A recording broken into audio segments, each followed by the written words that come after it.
Albatrosses are birds of superlatives. They fly like they're stunt pilots, inhabiting their own bodies, and they're made to exploit the wind. They spend most of their long lives in the air, and the data that scientists have accumulated in the last 2 decades are truly astonishing. They roam farther than any other creature on the planet. One Laysan albatross, like this one, traveled 15,000 miles in a month. And at the end of a 50-year lifespan, the average for most albatrosses, an ordinary bird may have covered more than 3 million miles. When it comes to frequent flyer miles, they must be in a class by themselves. Most albatrosses occur in the storm zone that girdles the Earth in the southern hemisphere. Sailors know them as the roaring 40s, the furious 50s. Summer down there can feel like winter here. Albatrosses need wind. Albatrosses and wind are inseparable. They do not fly like any other bird. Instead of expending their own energy by flapping wings, they tap the wind's energy in a superb and sophisticated manner.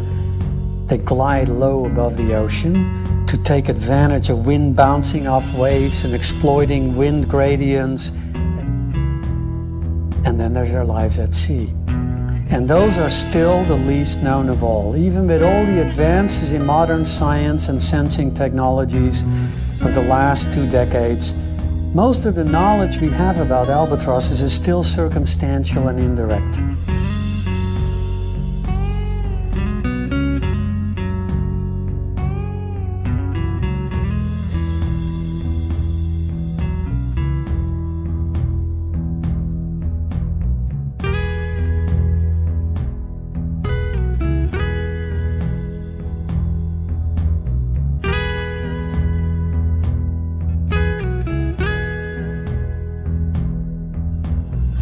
Most of the knowledge we have about albatrosses is still circumstantial and indirect. Albatrosses need wind. Albatrosses and wind are inseparable.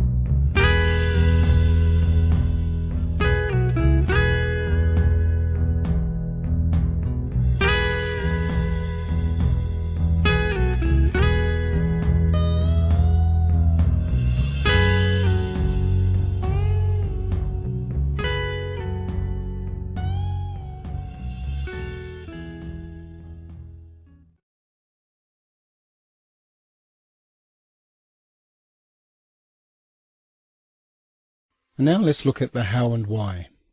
How have they managed to pull this off? Well, indoctrination since childhood.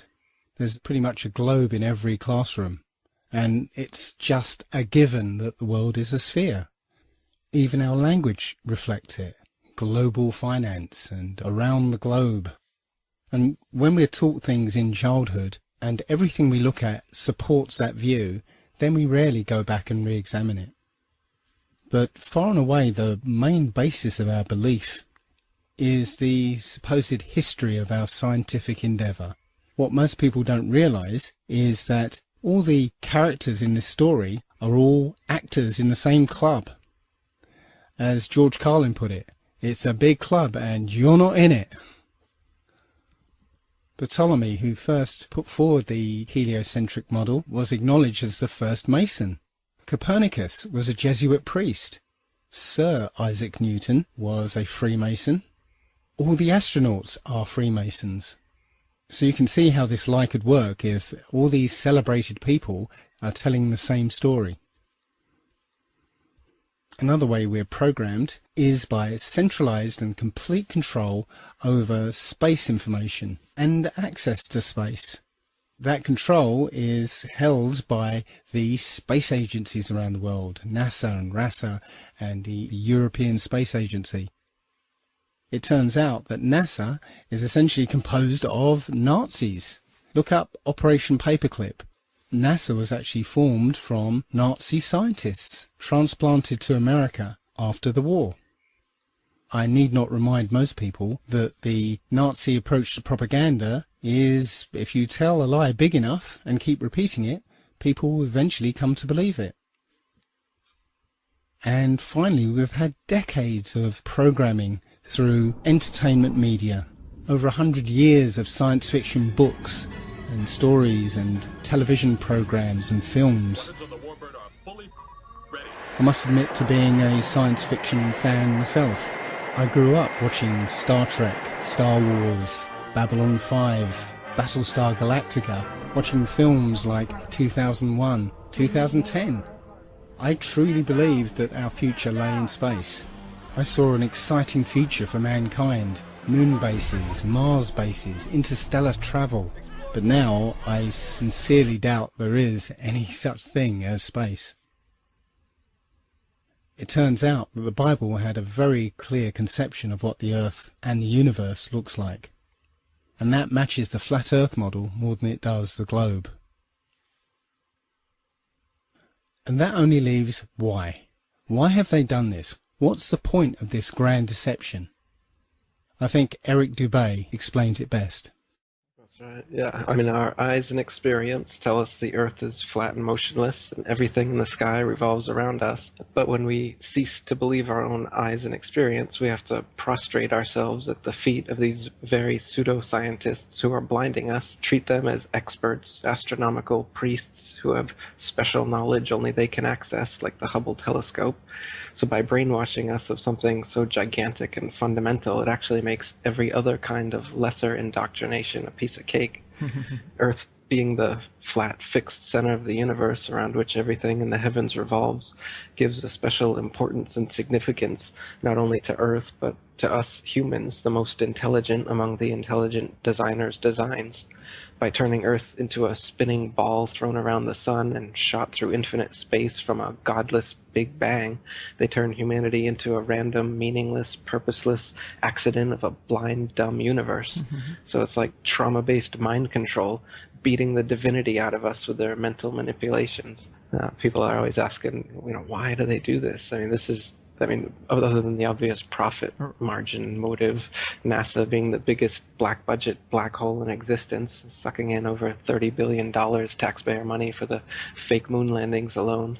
Nowadays, hundreds of billions of dollars, and not just NASA, but RASA and all the other fake space organizations around the world, giving CGI images for hundreds of billions of dollars.